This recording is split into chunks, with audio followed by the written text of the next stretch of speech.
दोस्तों, स्वागत है आपका हमारे चैनल पर। आज मैं आपको एक ऐसी सच्ची कहानी सुनाने जा रहा हूँ। यह कहानी आपको एक सीख ज़रूर देकर जाएगी। एक बार की बात है, एक घर में एक बुढ़िया सास रहती थी। बूढ़ी अम्मा की एक बहू थी जो कि बहुत ही मक्कार थी।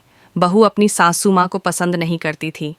हमेशा ही किसी न किसी बहाने बहू सास से लड़ती रहती थी। एक दिन बहू ने सास को घर से निकालने का एक उपाय सोचा। बहू ने अपनी सासू माँ से कहा, माँ जी, महाकुंभ का मेला लगा है। अगर आपका मन हो तो आप मेरे साथ चल सकते हैं। सासू माँ बहुत सीधी थी। उसको लगा कि बहू में सुधार हो रहा, तभी मुझे तीर्थ स्थान ले जाना चाहती है। दोनों ही सामान पैक कर प्रयागराज स्टेशन पहुंच गए। स्टेशन पर भक्तों की भीड़ देख बूढ़ी अम्मा डर गई। तभी बहू ने कहा, माँ जी आप घबराए नहीं, मैं हूं ना आपके साथ। लेकिन बहू तो मन ही मन यही चाहती थी कि महाकुंभ में बुढ़िया सांस किसी न किसी बहाने खो जाए। थोड़ी देर में ही बुढ़िया और उसकी बहू गंगा के घाट पर पहुंचे। बहू ने कहा, माँ जी आप गंगा में डुबकी लगा लीजिए, मैं बाहर ही बैठी हूँ। बूढ़ी अम्मा ने कहा, नहीं, मैं डुबकी नहीं लगा रही, मुझे डर लग रहा। बहू ने फिर कहा, माँ जी डरो नहीं, मैं हूं ना, आप डुबकी लगा लो, मैं यही बैठकर आपका इंतज़ार कर रही हूँ। धीरे धीरे बूढ़ी अम्मा गंगा में डुबकी लगाने लिए आगे की ओर बढ़ी। जैसे ही बूढ़ी अम्मा ने डुबकी लगाई, उन्हें ऐसा लगा कि मानो साक्षात माँ गंगा ने उन्हें दर्शन दिए हों। बूढ़ी अम्मा माँ गंगा को प्रार्थना कर रही थी, हे गंगा मैया, मेरी बहू की सभी मनोकामना पूरी करना, क्योंकि मेरी बहू की वजह से मैं आज महाकुंभ स्नान करने आई हूँ। और वही दूर बैठे बैठे बहू अपनी सांस को इस महाकुंभ में छोड़ने का उपाय सोच रही थी। तभी बूढ़ी अम्मा से नज़र बचाकर बहू वहाँ से निकल गई और मानो जैसे चैन की सांस ली। बुढ़िया ने जब देखा कि बहू वहाँ नहीं है तो बूढ़ी अम्मा रोने लगी। इतनी बड़ी भीड़, और उस भीड़ में वो बुढ़िया एकदम अकेली की अपना नहीं। उधर बहू अपने घर आकर सुख चैन से रहने लगी। बहू यही सोच के खुश थी कि मुसीबत टल गई। महाकुंभ में बूढ़ी अम्मा भूखी प्यासी इधर से उधर भटकती रही।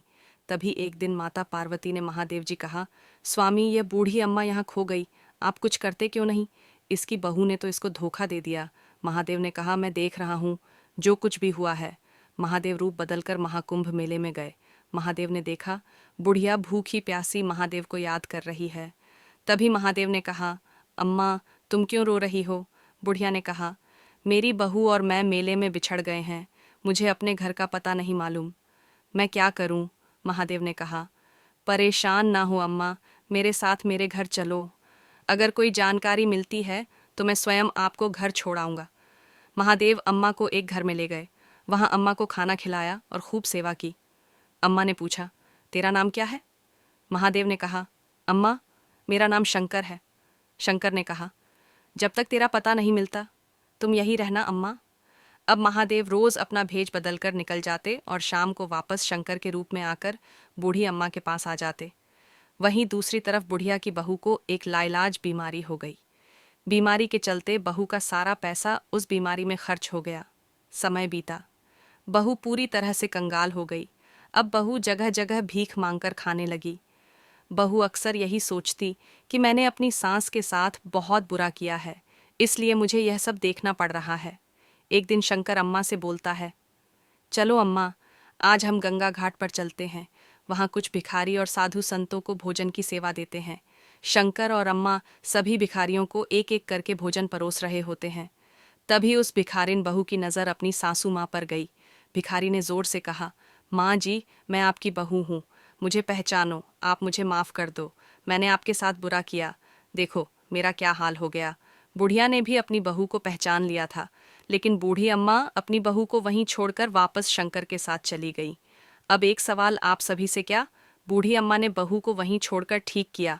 बोलो हर हर महादेव।